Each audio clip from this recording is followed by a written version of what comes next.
ভারতের পশ্চিমবঙ্গ সহ বিভিন্ন শহরের নির্বিঘ্ন আশ্রয় থেকে বাংলাদেশকে ঘিরে ষড়যন্ত্রের জাল বুনছেন পলাতক আওয়ামী লীগ নেতারা।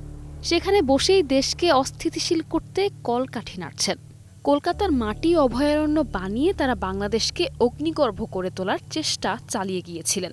তবে এবার তাদের কপালে পড়ল চিন্তার ভাঁজ।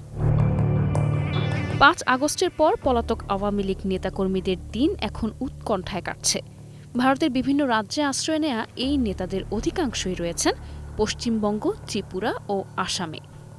শুরুতে নির্বিঘ্নে বসবাস করলেও এখন তাদের ওপর বড় ধরনের চাপ তৈরি হয়েছে। ভারতের আইনশৃঙ্খলা বাহিনী অবৈধ অভিবাসীদের বিরুদ্ধে অভিযান জোরদার করায় আতঙ্কে আছেন প্রায় ১.৫ লাখ নেতাকর্মী। সূত্রমতে বর্তমানে ভারতে অবস্থানরত আওয়ামী লীগের নেতারা ফেসবুক, হোয়াটসঅ্যাপ, টেলিগ্রাম ও সিগন্যালের মতো গোপন মাধ্যম ব্যবহার করে যোগাযোগ চালিয়ে যাচ্ছেন। অনেকেই ভারতে পরিবারসহ বসবাস করছেন। শুরুতে ভারত সরকার আশ্রয় দিলেও এখন তাদের বেরিয়ে যাওয়ার পরামর্শ দিচ্ছে। ইতোমধ্যে বহু বাংলাদেশি নাগরিককে পুশব্যাক করা হলেও আওয়ামী লীগ নেতারা এখনও সে তালিকায় পড়েননি। তবে আইনশৃঙ্খলা বাহিনীর ভাষ্য, আগামী আগস্টে অভিযান আরও জোরদার হবে। ভারতের নতুন অনুপ্রবেশ বিরোধী নীতির কারণে এসব নেতাদের অবৈধ অবস্থান আরও সংকটাপন্ন হয়ে উঠেছে।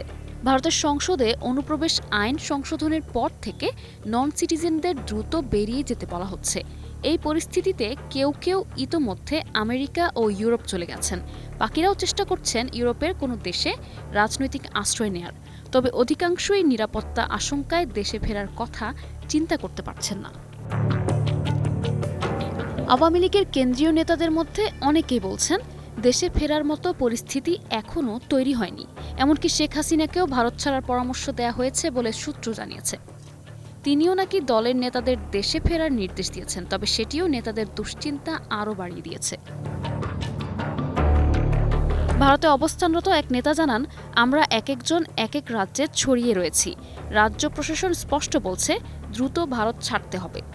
তিনি আরও বলেন, নিরাপত্তা ঝুঁকি না কেটেই দেশে ফেরা মানে আত্মঘাতী সিদ্ধান্ত নেয়া।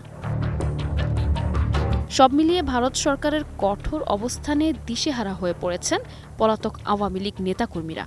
সহসা সংকট কাটবে এমন আশাও করতে পারছেন না। দলের এই দশা এমনি এমনি হয়নি। শেখ হাসিনা সহ নেতাদের উস্কানি এবং দেশের বিভিন্ন স্থানে দাবি দেওয়ার নামে অস্থিরতা সৃষ্টির অপচেষ্টার কারণেই তাদের এই অবস্থা। বলতে গেলে তারা নিজেদের বিপদ নিজেরাই ডেকে এনেছে। News desk, ২১ television.